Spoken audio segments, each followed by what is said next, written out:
Que estábamos contando que Alfonso III era jovencísimo cuando subió al trono, pero muy joven. Unos autores dicen que tenía 18 años, otros que 14. Bueno, teniendo en cuenta que su padre le asoció al trono en 853 y que reinó 13 años después, lo más probable es que tuviera 18 años.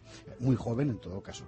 Eso sí, educado desde muy temprano en las artes del poder. Su escuela fue la gobernación de Galicia, que su padre le había encomendado. Y más aún, Alfonso, jovencísimo, había dirigido personalmente la repoblación de extensas áreas de Orense, incluyendo el asiento de una nueva sede episcopal. Es decir, que Ordoño pensaba sin duda en hacerle sucesor y por eso le encargó tantas cosas. Y Alfonso, aunque muy joven, sabía qué terreno pisaba. El escenario parecía el habitual en las monarquías hereditarias. Un rey que nombra sucesor y le educa para ello, un heredero que se prepara para el trono.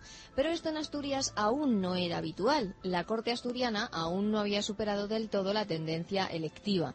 Aunque Ordoño ya fue un rey hereditario, entre las grandes familias de la corte siguió latente la vieja costumbre germánica de que el rey fuera elegido por sus pares. ¿Cuántos pensaban todavía así en la corte? Lo ignoramos, pero debieron de ser lo suficientes para que un conde gallego, Fruela Bermúdez, de Lugo, se alzara en armas contra Alfonso y ocupara el trono. O sea que Alfonso acababa de empuñar el cetro real y ya se lo querían quitar. El joven rey se vio obligado a abandonar Oviedo. Buscó refugio en Castilla, la tierra del conde Rodrigo. Todo apuntaba a que se repetiría la vieja historia que tantas veces hemos contado aquí, lo mismo que le pasó a Alfonso II el Casto y a Ramiro I, que tuvieron que emplear largos años para neutralizar a sus rivales. Pero no. Esta vez la aventura del conde Fruela de Lugo duró muy poco. Desde Castilla, Rodrigo, dispuesto a dar la batalla por el joven Alfonso, reunió a sus huestes y marchó sobre Oviedo. Parece que no hubo propiamente una batalla. Los hombres de Fruela, al ver al ejército de Rodrigo con Alfonso a la cabeza, abandonaron el campo. El conde de Lugo, viéndose solo, trató de huir. Los caballeros de Alfonso le atraparon y dieron muerte. Así se desvanecía la efímera sombra del conde Fruela. Alfonso se apresuró a devolver a la Catedral de Santiago las villas y propiedades que Fruela había incautado a la sede compostelana.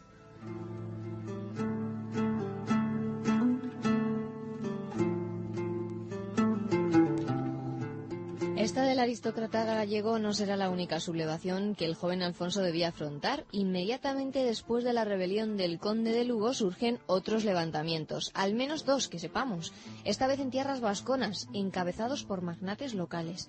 Sabemos que uno de aquellos magnates se llamaba Eilo o Egilón, o como se diga. Lo sabemos porque Alfonso fue allí, venció y sometió a los insurrectos. Y al tal Eilo, pues se lo trajo cautivo a Oviedo como señal de triunfo. Una vez más, con Alfonso estaban también en aquel trance sus fieles caballeros y en cabeza Rodrigo de Castilla. Ojo a esto de los fieles caballeros, de los fieles del rey, fideles regis, como se decía. Porque muchos años antes, si usted se acuerda, los fieles del rey también habían sacado además de un apuro a reyes anteriores, Alfonso II el Casto, por ejemplo. Pero ojo, es que estos fieles que ahora actúan no son los fieles de Alfonso III, que acaba de llegar. Son los fieles de su padre, de Ordoño, que había muerto. Y esto es muy interesante, porque claro, ¿qué pasa? Es que estos fieles eran una especie de institución permanente que pasaba de padres a hijos, al margen de quién fuera la persona que se sentaba en el trono. Pero no parece, porque en este momento la fidelidad personal es lo básico en la fidelidad del caballero, no es una lealtad institucional, es decir, esto no es la Guardia Civil, ellos están allí porque son fieles al rey, a una persona, al rey. Bien, ¿por qué aquellos caballeros, estos fieles, muerto ya su jefe Ordoño, siguieron al hijo de Ordoño, a Alfonso? ¿Por qué mantuvieron el vínculo con el heredero? Pues aquí hay cuestiones personales que no son desdeñables. El rey Ordoño, por lo que de él sabemos, debía de ser un buen tipo. Su hijo Alfonso le adoraba.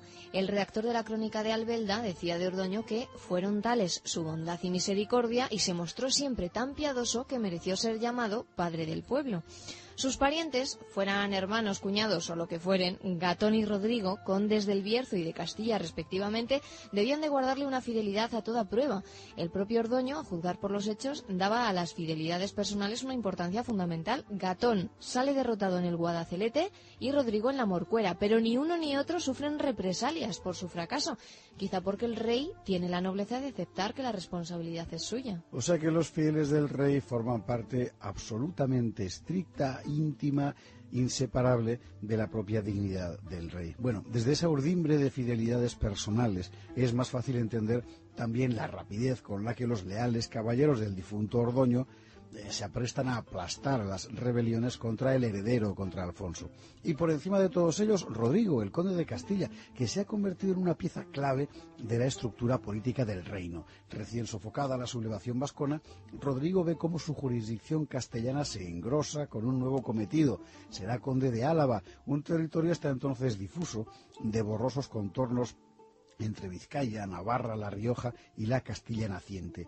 El veterano caballero, Rodrigo, se veía así confirmado como capitán de la Marca Oriental. Álava pasaría a ser condado singular 2 años después, cuando Rodrigo muera.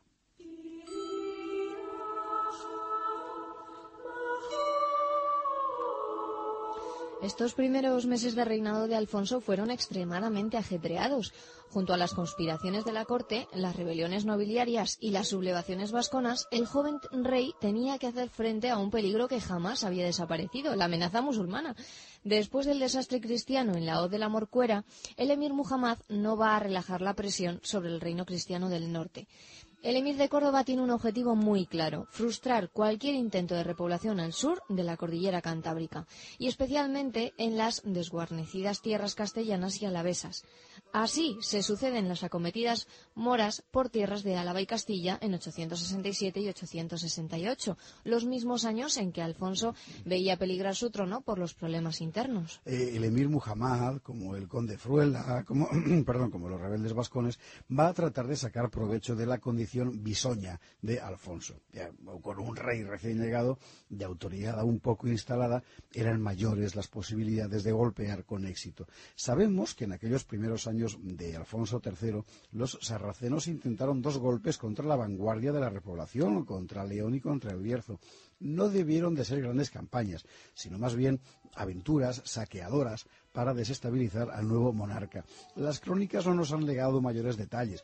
Lo que conocemos es el resultado de aquellas expediciones. Ambas fueron rechazadas por las tropas cristianas. León y el Bierzo pudieron repeler los ataques en aquella primera ofensiva. Pero Muhammad no tardará en volver a intentarlo. Y entonces, algunos años más adelante, con enormes recursos, pero esto ya lo veremos en su momento. La situación era grave, ¿eh? La inestabilidad interior aumentaba la vulnerabilidad exterior. Gobernar semejante conjunción de amenazas exigía una visión clara y una acción enérgica. Y ninguna de las dos cosas va a faltarle a Alfonso, que había interiorizado completamente lo que hoy llamaríamos el orden de prioridades de su política.